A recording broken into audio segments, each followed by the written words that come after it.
بسم اللہ الرحمن الرحیم۔ السلام علیکم ورحمۃ اللہ وبرکاتہ۔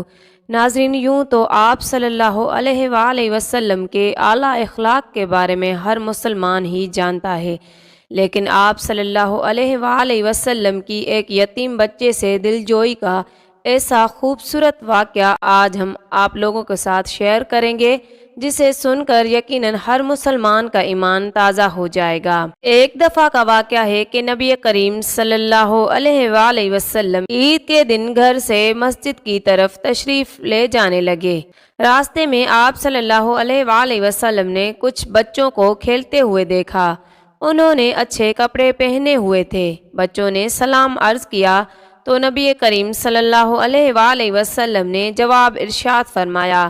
اس کے بعد آپ صلی اللہ علیہ وآلہ وسلم نے آگے چل کر دیکھا تو ایک بچے کو خاموشی کے ساتھ اداس بیٹھا دیکھا۔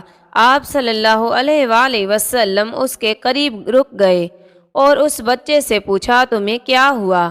کیا وجہ ہے کہ تم اداس اور پریشان نظر آ رہے ہو؟ اس نے رو کر کہا، اے اللہ کے محبوب صلی اللہ علیہ وآلہ وسلم، میں یتیم ہوں، میرے سر پر باپ کا سایہ نہیں ہے جو میرے کپڑے لا دیتا اور میری امی مجھے نہلا کر نئے کپڑے پہنا دیتی، اس لیے میں یہاں اداس بیٹھا ہوں۔ نبی کریم صلی اللہ علیہ وآلہ وسلم نے اسے فرمایا کہ تم میرے ساتھ آؤ۔ آپ صلی اللہ علیہ وآلہ وسلم اسے لے کر واپس اپنے گھر تشریف لائے اور سیدہ عائشہ رضی اللہ عنہا سے فرمایا، حمیرہ۔ انہوں نے عرض کیا، لبیک یا رسول اللہ صلی اللہ علیہ وآلہ وسلم، اے اللہ کے رسول، میں حاضر ہوں۔ آپ صلی اللہ علیہ وآلہ وسلم نے فرمایا، تم اس بچے کو نہلا دو۔ چنانچہ اسے نہلا دیا گیا۔ اتنے میں نبی کریم صلی اللہ علیہ وآلہ وسلم نے اپنی چادر کے 2 ٹکڑے کر دیے۔ کپڑے کا ایک ٹکڑا اسے تہبند کی طرح باندھ دیا اور دوسرا اس کے بدن پر لپیٹ دیا گیا۔ پھر اس کے سر پر تیل لگا کر کنگھی کی گئی، حتیٰ کہ جب وہ بچہ تیار ہو گیا اور نبی کریم صلی اللہ علیہ وآلہ وسلم کے ساتھ چلنے لگا تو نبی کریم صلی اللہ علیہ وآلہ وسلم نیچے بیٹھ گئے اور اس بچے کو فرمایا، آج تو پیدل چل کر مسجد نہیں جائے گا بلکہ میرے کندھوں پر سوار ہو کر جائے گا۔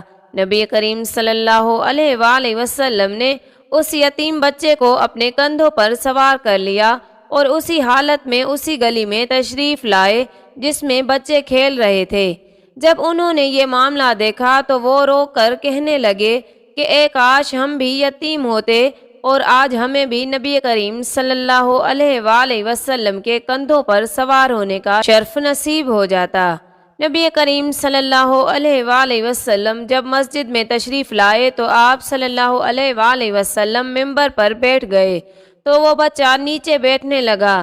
نبی کریم صلی اللہ علیہ وآلہ وسلم نے اسے ارشاد کر کے فرمایا، آج تم زمین پر نہیں بیٹھو گے بلکہ میرے ساتھ منبر پر بیٹھو گے۔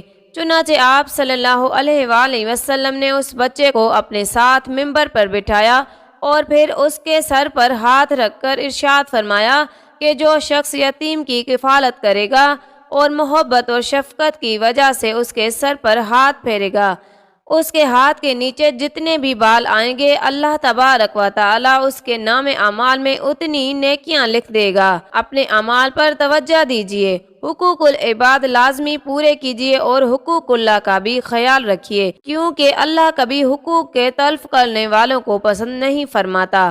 قیامت کے دن اللہ اپنے حقوق تو معاف فرما دے گا مگر حقوق العباد یعنی اللہ کی مخلوق کے حقوق جو آپ نے ادا نہیں کیے ہوں گے ان کو معاف نہیں فرمائے گا، ان پر آپ کو سزا دی جائے گی اور آپ کی نیکیوں سے ان حقوق کو ادا کیا جائے گا۔